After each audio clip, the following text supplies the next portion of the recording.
با وجود اعتراض دو روزه دهها تاجر بازاری در کولاب با یک قرار رئیس این شهر واقع در 200 کیلومتری جنوب دوشنبه فعالیت مرکز سودای لاله بازداشته شد. در مهر و قراری که روی آن چسبانده شده است گفته می شود که در اساس قرار رئیس شهر کولاب از 22 می سال 2023 تحت رقم 208 فعالیت مرکز سودای لاله از سنه 25 می سال 2023 تا انجام ازناف‌سازی بازداشته شده است. مقصد ایدی نزدن همه باید رجای کوری بود چیدک شاو پیچت زدن سبب پیچت زنی یورمون نمیدونیم خون که با چی سبب پیچت زدن. معلوم نیست که آیا این بازار بعد انجام کارهای ازناف‌سازی دوباره به کار ادامه خواهد کرد یا نه. صاحبکاران این بازار تجهیزات تکنیکی از آنکه به اصطلاح جای گرمی آنها خنک می شود راضی نیستند.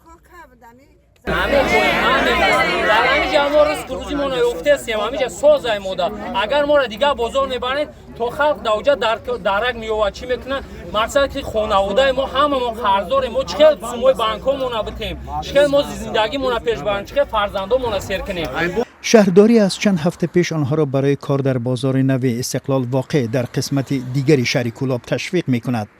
بازار استقلال متعلق به سفر محمد رستموف با لقب کبود است. بعضی از تاجران ادعا میکنند که آن به نزدیکان رئیس شهر تعلق دارد. در حکومت کولاب این را رد میکنند. تاجران با نشان دادن ایستادگاه ماشین ها میگویند که تنها بهانه است برای کوچانیدن مجبوری آنها.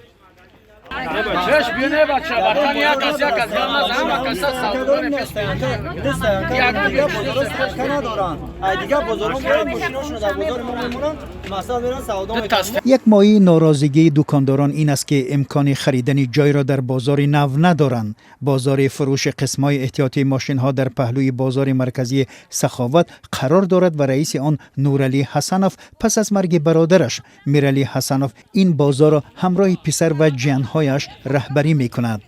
مساحت این بازار 1 هکتار را تشکیل کرده زیاد از 500 تاجر به فروش قسمای احتیاطی مشغولند.